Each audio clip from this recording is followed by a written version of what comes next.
우리 영혼의 쓰레기들을 태우는 소각제, 영혼의 쓰레기를 태우는 그 소각제는 무엇인가? 이런 제목으로 함께 은혜를 나누려고 합니다. 저 일본 오사카 병원에 이무라 가스키오라고 하는 믿음이 참 좋은 내과 의사가 있었습니다. 근데 이분이 어느 날 갑자기 다리가 아팠어요. 그래서 검사를 했는데 희귀암, 섬유육종암에 걸렸습니다. 그래서 오른쪽 다리를 절단하게 되었습니다. 다리를 자르지 않으면 곧 죽을 수밖에 없었기에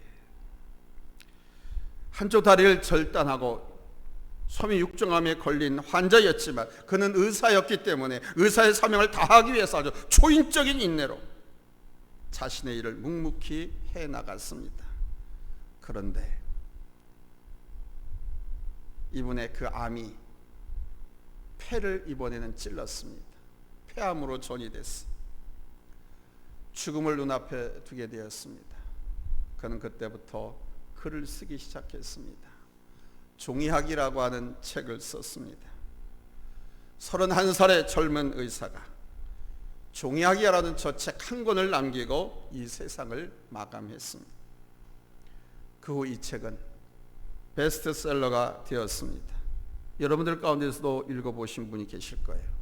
아니, 이 종이학이라는 책은 영화로도 제작되어서 일본 연도를 완전히 열광의 도가니로 만들었습니다. 그리고 우리에게도 소개됐습니다.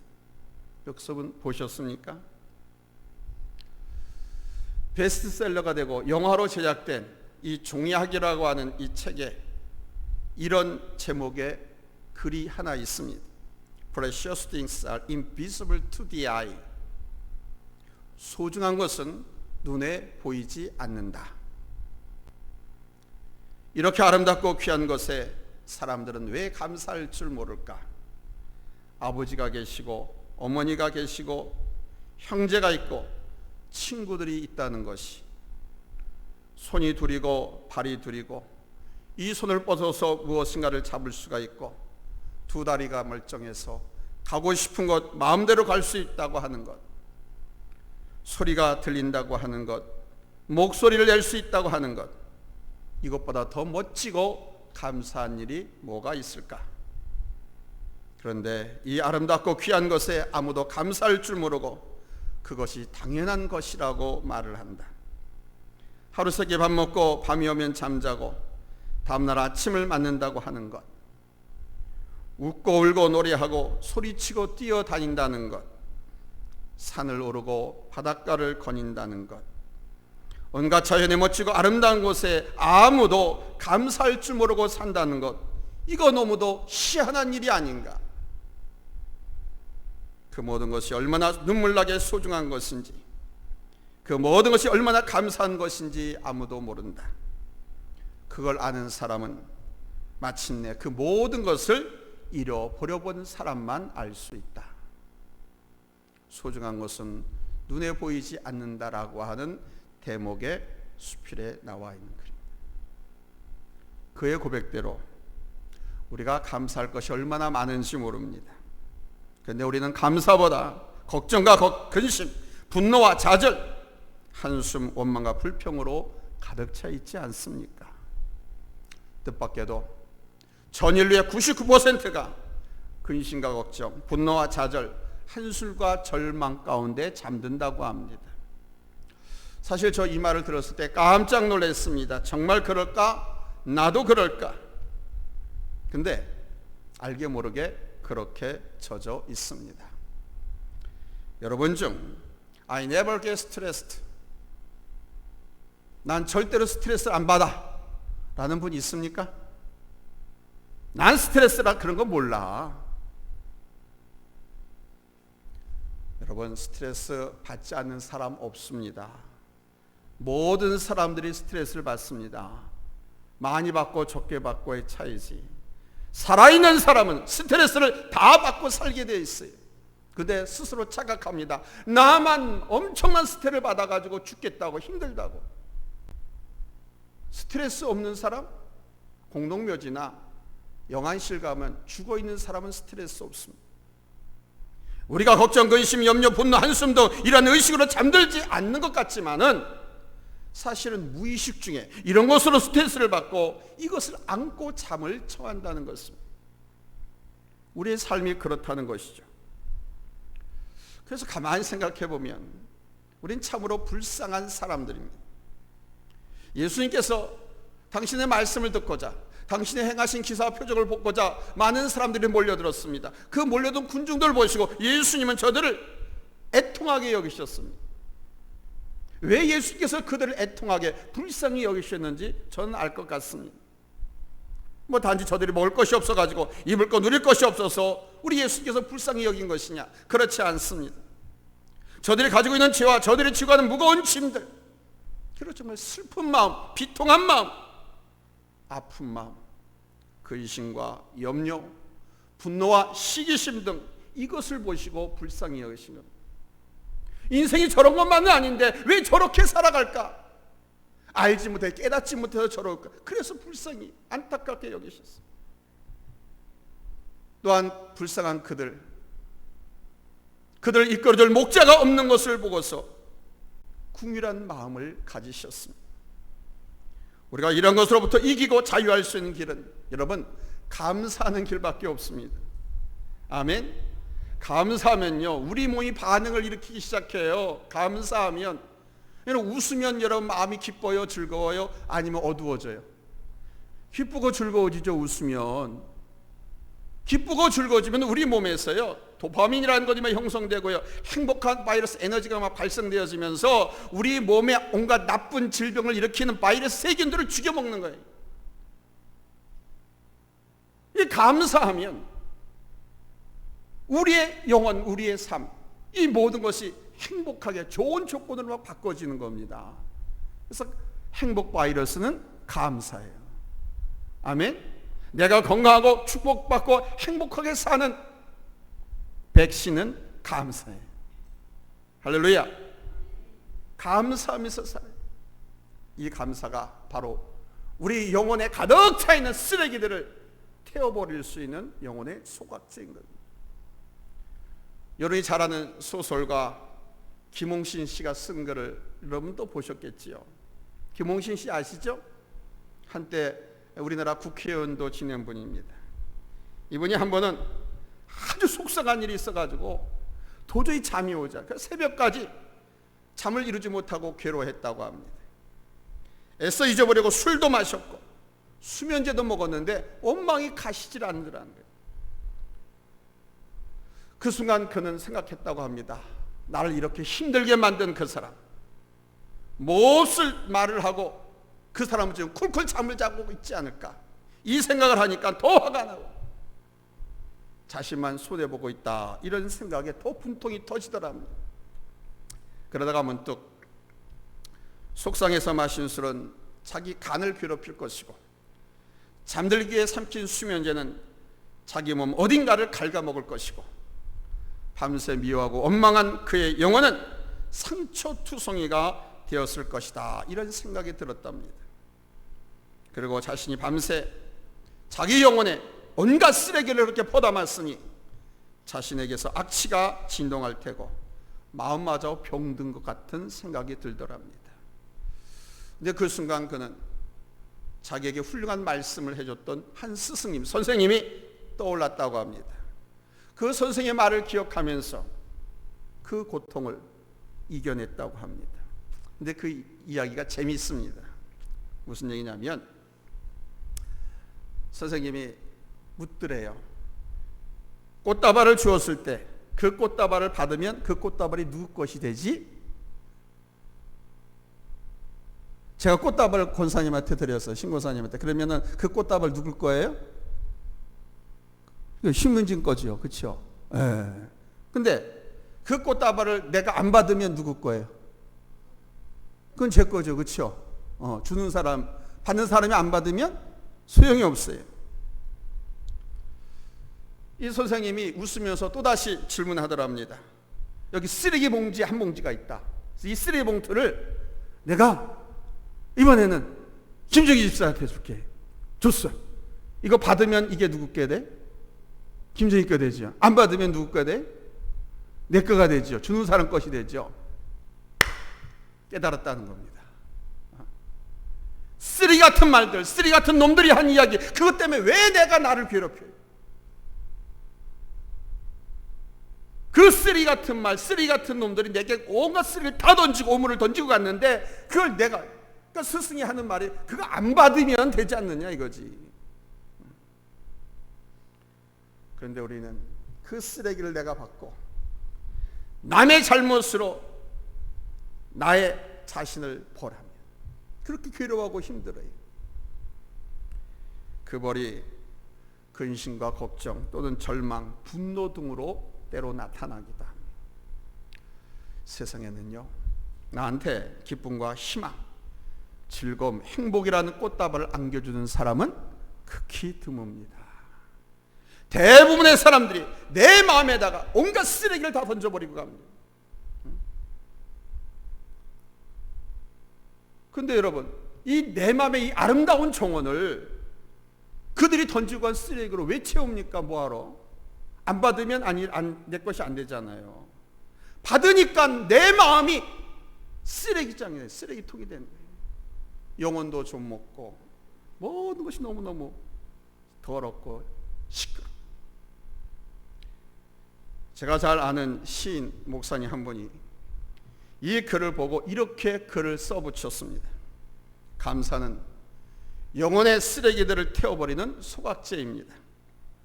분노를 분뇨처럼 분해하는 마음의 청정제가 감사입니다. 이 감사의 힘은 놀라워서 그 모든 쓰레기들을 유기농 퇴비로 만들어줍니다. 그때 내 마음의 정원에 향기로운 꽃들이 활짝 피어나고 풍성한 과일들로 넘쳐납니다. 잉잉거리는 벌들의 향연, 나비들의 현란한 춤, 아이들의 환호성. 그러면 내 마음은 금방 천국이 됩니다. 그렇습니다, 여러분. 감사는요, 모든 것들을 분해해버리는 능력이 있습니다. 아멘. 쓰레기들을 분해시켜가지고 유기농 비료로 만들어가지고 오히려 내게 유익을 줄 수 있다 이거예요. 환경도 바꾸고요, 내용도 바꾸고요, 삶의 질도 새롭게 합니다.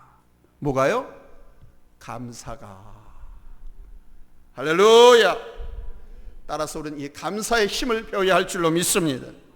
이 감사를 내 것으로 만들 수 있어요. 아멘. 하나님께서 지난 1년 동안 우리에게 많은 것을 주셨습니다. 우리로 하여금 하나님을 더 알아가게 하셨고, 우리로 하여금 하나님을 더 의지하게 믿음을 주셨습니다. 나로 일할 수 있게 하였고 살아갈 수 있는 터전도 주셨습니다. 또한 귀한 사람들도 붙여주셨습니다. 가족들, 친구들, 동역자들, 삶의 터전, 그리고 우리를 둘러싼 환경들. 일본의 내과 의사 이무라 가츠키요가 말한 것처럼 우리 주변을 돌아보면 모든 것이 감사할 것밖에 없습니다. 이리 보아도 감사, 저리 봐도 감사. 아멘. 생각하면 감사거리가 생각난다고 그랬죠? 이리저리 다 둘러봐도 여러분 감사를 찾을 수밖에 없습니다. 이것을 깨달았으면 좋겠어요. 그러나 믿음이 없는 사람은, 이 감사의 능력을 배우지 못한 사람은 이것에도 원망, 저것에도 불평, 이것에도 짜증, 이것에도 분노, 이것저것 그 어떤 것을 갖다 내도 싸우고 다투고 원망하고 공격을 합니다.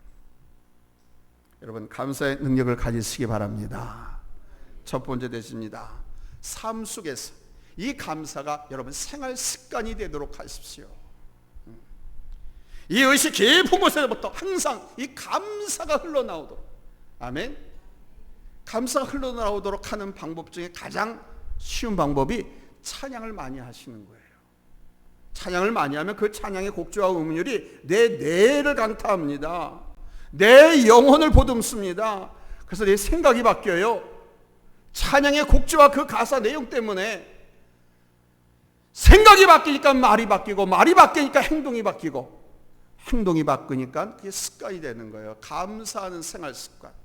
아멘. 그런 모든 삶이 감사의 촉본들로 넘쳐나는 거. 할렐루야. 이것이 내가 감사하고 행복하게 사는 첫 번째 비결이에요. 입으로만 하는 감사가 아닙니다. 이 내면 속에서 감사라고 하는 강물이 흘러가지고 언제든지 그것이 내 마음을 적시고 내 눈을 뜨게 하고 내 입을 열게 하고 내 마음을 움직일 수 있도록 해. 일시적으로, 아니, 이 입으로만 하는 감사는 참된 감사가 아닙니다. 한 동네에 감사 할머니라고 하는 분이 있었습니다. 뭐 옛날에 뭐 할렐루야 아줌마라는 이야기도 있었죠. 전도 많이 하는 사람. 근데 이 분은 어디서 들었는지 그냥 맨날 뭐든지 그냥 감사합니다, 감사합니다, 감사합니다. 그냥 누가 무거운 집옷다리 뭐 조금 뭐 들어줘도 감사합니다, 감사합니다. 그건 당연한 거죠. 근데 누가 인사만 해도 아유 감사해요, 감사해요. 그러니까 누구 만나기만 해도 아이고 감사해요. 항상 감사. 그래서 별명이 감사 할머니. 그런데 이분이 어느 날 이웃 동네에 마실 갔다가 집으로 돌아오다가 봤더니 자기가 사는 마을에 불이 난 거예요. 일구 소방대만이 삐까삐 소리 나면 막 그냥 불이 막 헐 타오르고 있는 거예요. 아이고 이거 네 집에 불이 났노? 큰일 났다, 큰일 났다. 그러면서 아이고 하나님 감사합니다. 우리 집에 불 안 난 거 감사합니다. 할래? 그런데 자기 집에 와봤더니 아이 그게 자기 집이요. 자기 집이 불타고 있는 거예요. 그랬더니 이 할머니 입에서 뭐라고 말이 나오냐면 나마비탑을 간셈보삼. 아이고 부처님, 신령님, 예수님, 하나님. 여러분, 내가 정말 하나님의 깊은 은혜 속에 들어가 있어야 깊은 감사, 참 감사를 고백할 수 있는 겁니다. 이게 습관이 되지 못하니까 의식적으로 그렇게 하려고 노력은 했는데 정말 내 믿음으로 내 마음 깊은 곳에서부터 의식적으로 하나 앞에 감사하는 삶을 살지 못했더니 이런 위급한 상황을 당하고 보니까 아이고 남아미 답을 감사인보사 신령님 뭐 하나님 예수님 다 찾게 된다고 그러죠. 그래서 수행을 하고 돌을 많이 닦은 그분들도 어려우면은 그 부처님 남아미 답을 감사인보살 그런데요. 그런데 땡중들은 아이고 하나님 그런다잖아요. 아이고 하나님이라고 한다잖아요. 중들도 땡중들은. 그러나 오랜 수도와 깊은 신심을 갖고 있는 승려들은 부처님 남아미탑을 감사인보살 석가 뭐 그런다니까. 여러분, 우리 하나님의 은혜가 얼마나 크고 놀라운지, 얼마나 귀한 것인지를 알 뿐만 아니라 우리가 이 하나님의 은혜에 아주 깊게 잠겨서 살아가야 할 줄로 믿습니다. 아멘. 에스겔 선지자가 환상을 봤습니다. 에스겔의 그 환상 여러분도 잘 아시죠? 성전 동편에서 물이 막 흘러나옵니다. 그래서 성전 문을 타고 막 흘러갑니다.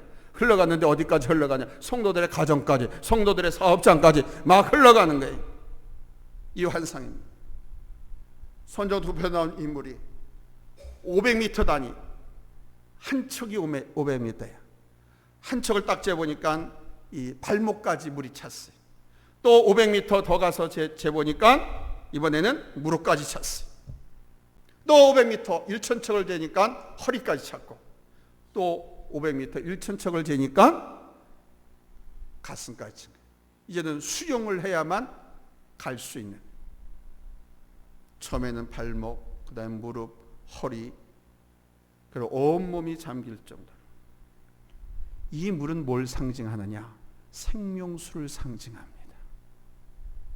이 생명수가 깊은 곳은 각종 물고기가 살고 주변에도 생명나무 과실이 많이 열려 있습니다. 그러나 깊지 않은 곳은 그런 곳이 없습니다. 무엇을 의미합니까? 우리가 하나님의 깊은 은혜 속으로 들어갈 때 치유받고 자유하고 더 풍성한 삶을 얻고 누릴 수 있다는 말씀입니다. 물이 얕은 곳에는 뭐 내 마음대로 움직입니다. 내가 주인이고 내가 중심입니다. 내가 발을 담그고 싶으면 담고 빼고 싶으면 빼도 돼요. 물이 얕은 곳에서. 그러나 물이 깊으면 깊을수록 그 물에게 나를 맡기고 그 안에서 내가 수용을 해야만 움직일 수가 있습니다. 곧 성령님께 나 자신을 의탁하고 그 안에서 내가 성령님의 인도를 받고 헤엄을 쳐가야 합니다. 그러면 자유로울 수 있어요. 그리고 풍성합니다. 그러면 온전히 감사할 수 있지요. 따라서 여러분, 하나님의 은혜의 보좌 앞으로 늘 나오십시오. 가까이 나오십시오. 아멘. 늘 하나님의 은혜의 보좌. 우리 하나님은요, 우리에게 때를 따라 덮는 하나님의 은혜를 얻기 위해서 은혜의 보좌 앞으로 너희는 나오라 라고 명령합니다. 하나님 앞이 은혜의 보좌입니다. 하나님의 은혜와 축복이 여기서 시작됩니다. 죄 용서 사죄도 다 여기서 시작되고, 하나님의 은총과 축복도 생명도 치유도 회복도 다 여기서 시작됩니다. 그래서 이 보좌 앞으로 나오라는 거예요. 이 하나님 말씀이 선포되는 이 교회가 하나님의 은혜의 보좌의 상징이에요. 히브리서 4장 16절에서 말씀합니다. 그러므로 우리는 긍휼하심을 받고 때를 따라 돕는 은혜를 얻기 위하여 은혜의 보좌 앞에 담대히 나아갈 것이니라. 아멘. 이 담대라는 것은요, 적극적으로 꾸준히 빠르게, 아멘, 꾸준히 빠르게 적극적으로 내가 은혜 안에 잠겨 있고, 여러분 그 은혜가 강같이 흘러가도 감사가 터져나와야 할 줄로 믿습니다. 아멘. 그렇게 되도록 습관화하십시오. 두 번째입니다. 은혜를 모르는 짐승만도 못한 사람이 되지 마십시오. 사도 바울은 하나님의 은혜를 아는 사람이었습니다. 그는 자신이 주의 사도가 된 것이 하나님의 은혜임을 주장했습니다. 또한 사도로서 자기가 한 모든 것도 하나님의 은혜 안에서 된 것임을 고백했습니다. 고린도전서 15장 10절입니다. 우리 한번 다 같이 확인하겠습니다. 고린도전서 15장 10절 찾았으면 아멘 합니다. 합독합니다. 시작. 내게 주신 그의 은혜가 헛되지 아니하여 내가 모든 사도보다 더 많이 수고하였으나 내가 한 것이 아니요 오직 나와 함께 하신 하나님의 은혜로라. 아멘. 또한 사도 바울은 자신의 모든 것이 하나님의 은혜 안에 있다는, 은혜 안에 족하다는 것을 깨달았습니다. 그래서 그는 은혜 안에서 생각하고 은혜 안에서 걸어가고 은혜 안에서 복음을 증거했습니다. 그러니 감사할 수밖에 없지요. 많은 사도들이 주님을 부인하기도 하고 의심하기도 하고 배반하기도 했습니다만, 사도 바울의 행적 어디를 찾아봐도 의심하고 주님을 배반한 적이 없습니다. 예수를 만나고 회심한 이후에 그는 오직 주께서 주신 상을 바라보고 표대를 향하여 그 사도의 사명자의 길을 줄다름 쳤습니다. 후회한 적도 없습니다. 늘 감사하면서 감당했습니다. 오늘도 보십시오. 에베소 교회 성도를 위해서 기도하고 그 성도를 위해서 생각할 때마다 감사한다 그럽니다. 본문 15절로 16절이죠. 이로 말미암아 주 예수 안에서 너희 믿음과 모든 성도를 향한 사랑을 나도 듣고 내가 기도할 때에 기억하며 너희로 말미암아 감사하기를 그치지 아니하고 그랬습니다.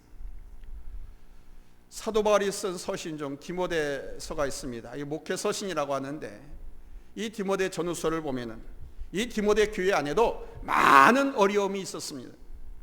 유대주의 이단이 있었고 영주주의 그노시스 이단이 있었고요. 이들이 교회 성도들을 유혹하고 미혹하고 이단과 사이비로 끌고 가려고 하는 거예요. 또한 세상에 많은 유혹의 요소들이 있었습니다. 야, 그 왜 힘들게 그 예수를 믿어? 야, 그 뭐하러 그 가게 문 닫고 가서 예배를 드려 돈 벌지? 얼마나 많은 유혹이 있었는지 모릅니다. 야, 그 예수를 왜 믿어? 그거를 숨어서 힘들게. 안 믿으면 이렇게 그냥 놀러 갈 때 놀러 가고 좋을 때 얼마나 많아? 얼마나 많은 유혹이 있었는지 모릅니다. 그래서 성도들을 믿음에서 자꾸 흔들흔들거리고 약하게 만들려고 했습니다. 아직까지 저들의 믿음이 연약해서 그렇게 나름대로의 이런저런 갈등 가운데 있었지만, 그래도 이 디모데 교회 성도들의 막 믿음이 성숙되어 가고 성도들이 서로 사랑하면서 살아가려고 노력하는 그 모습을 보고 바울은 감사합니다. 아멘. 그래서 저들을 위해서 더 하나님을 알아가고 그 안에서 풍성한 삶이 되기를 사도 바울은 기도한 것입니다. 여러분이 농사를 지으면 내가 땀 흘려 씨 뿌리고 수고하고 돌보고 있는 그 농작물이 잘 잘 자라기를 바라요? 아니면은 가뭄이나 태풍이나 비바람에 그냥 다 쓸려 내려가길 바라요? 잘 자라기를 바라겠죠. 아, 돼지 키워요, 개를 키워요, 소나 양을 키워요. 이 새끼들이 아프지 않고 쑥쑥 잘 자라서 새끼도 쑥쑥 낳고 건강하게 자라기를 바라요? 아니면 병들어서 픽픽 쓰러지거나 아니면 먹지 못하고 서지 못하고 재난과 뭐 어떤 가운데 그냥 푹푹 쓰러져 죽어진다. 어떠기를 바라요? 잘 자라고 새끼도 쑥쑥 낳고 그러기를 바라죠. 우리 주님께서 그것을 아시고 우리 예수님과 성도를 목자와 양으로 비유했습니다. 교회의 목회자와 성도로 비유해서 목자와 양으로 비유했습니다. 목사님들은 성도 여러분들이 건강하고 서로 사이좋게 지내고, 아멘, 서로 행복하게 지내고 서로 위해주고 끌어주고 당겨주고 이러면 안아주고 보살펴주고 축복해주고 행복하게 잘 사는 것을 기대하고 바라고 있습니다. 그게 목사의 행복입니다. 아멘. 내 새끼들 잘 되는 게 행복이 아니고 내가 돌보는 양들, 새끼들, 여러분들의 자식들, 여러분들의 가정이, 여러분들의 산업이 잘 되는 것이 이 목자의 행복이고 축복이에요. 그게 보람이고. 사도 바울이 그런 마음을 갖고 있었어요. 그러니까 모든 것을 하나님의 은혜 안에서 보면 이렇게 볼 수 있는 거예요. 예수 그리스도의 그 보혈의 피로 싹 덮은 그 안경을 가지고 예수 그리스도의 보혈의 피, 용서와 사랑, 희생의 피를 가지고 마음, 심장으로 보니까 다 그렇게 볼 수 있어요. 예수 그리스도의 그 안경을 벗어버리고 예수 그리스도의 보혈의 피를 내 심장에서 걷어내면 목자의 마음이 아니라 늑대, 이리의 마음, 사기꾼의 마음, 사탄 마귀로 변하는 거예요. 우리 모두 하나님의 은혜 안에서 바라봅시다. 할렐루야. 특별하신 우리 하나님의 은혜가 있었기에 오늘 여기에 우리 교회가 존재하는 것이고, 이런 복음의 역사가 일어났고 믿음의 역사가 일어나는 줄로 믿습니다. 그리고 우리 성도들은 예수님의 사랑으로, 하나님의 사랑으로, 하나님의 은혜 안에서 서로 사랑하면서 살아가는 거예요. 이것을 생각하면 어떻게 감사하지 않을 수 있겠습니까? 이것을 생각하면 어떻게 행복하지 않겠습니까? 하나님의 사랑의 울타리 안에 우리가 있는데 하나님께서 지켜보고 계시고 감싸고 계시고 이끄시고 보호하고 계신 것이 보이는데, 할렐루야, 할렐루야. 그러니 두려워하고 쫄지 마세요. 아무리 어려워도. 아멘. 아무리 지금 교회가 이렇게 텅텅 비었어도 여러분 두려워하고 어려워하지 마세요. 우리 하나님께서 그 든든하고 사랑이 넘치는 그 울타리로 우리를 이렇게 보호하고 감싸고 계십니다. 아멘. 여러분을 지켜보고 계시고 보호하고 계시고 축복하고 계십니다. 할렐루야. 며칠 전 캄보디아에 나가서 수고하고 있는 최아무개 선교사님하고 통화를 했습니다. 코로나 때문에 한국으로 돌아와 있다가 이제 캄보디아 현지로 돌아갔는데 되게 걱정을 했다고 합니다. 그런데 놀라운 것은 그 전보다 성도들이 더 강하게 결집되어 있고 또 그동안 나오지 않던 사람들도 나오고 있더라는 겁니다.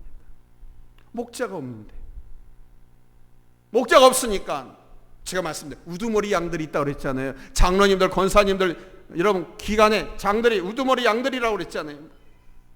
이 우두머리 양들이 목자가 없는 사이, 한국에 나와 있는 사이 그 양들을 다 돌본 거예요. 더 돌본 거예요. 그래가지고 더 많이 모인다는 거예요. 아니 오히려 말썽 피고 교회 핍박하던 사람이 회개하고 돌아와서 같이 예배를 참석하고 있더라는 거예요. 사실 그 캄보디아의 그 작은 교회하고 비교해 보면 우리 교회하고는 비교가 안 됩니다. 거긴 너무도 연약한 교회입니다. 그럼에도 불구하고 캄보디아는요 정말 어려워요. 정말 못 살아요. 세계 최고 못 사는 나라 중에 하나 아닙니까? 얼마나 어려운지 몰라요. 그럼에도 불구하고 이 사람들이 믿음 안에서 살려고 처음 들은 복음, 목자로부터 가르침받은 그 말씀, 그걸 붙들고 믿음 안에서 살려고 애쓰는 그들을 볼 때 정말 눈물이 나고 여기서 내가 지금 죽어도 좋겠다라는 생각이 들더랍니다. 이 목사님. 제가 여러분을 볼 때도 그렇습니다. 우리 교회를 통해서 하나님께서 하시는 일, 우리 교회를 통해서 하나님께서 앞으로 하실 일들, 여러분 한 분 한 분에게 은혜를 베푸시고 여러분 한 분 한 분을 향하신 하나님의 계획, 하나님의 미래, 그 뜻을 이루실 것을 생각하면 여러분 감사하지 않을 수가 없습니다. 그래서 제가 늘 여러분들에게 말씀드리잖아요. 우리 교회 나오면 다 부자 된다고, 우리 교회 나오면 다 하나님께 쓰임받는 귀한 일꾼이 된다고. 그러나 배반하고 도망가진 마십시오. 은혜를 모르는 것은 짐승만도 못한 사람이라고 세상에서도 평가합니다. 여러분들에게 귀에 못이 박히도록 저는 말씀드립니다. 이거 안 가르치고 축복만 이야기하고 쓰임받는 것만 이야기하면 저는 가짜 목사입니다. 하나님은 우리에게 은혜를 모르는 짐승 같은 인간이 되지 말라고 권면합니다. 저도 여러분들에게 권면합니다.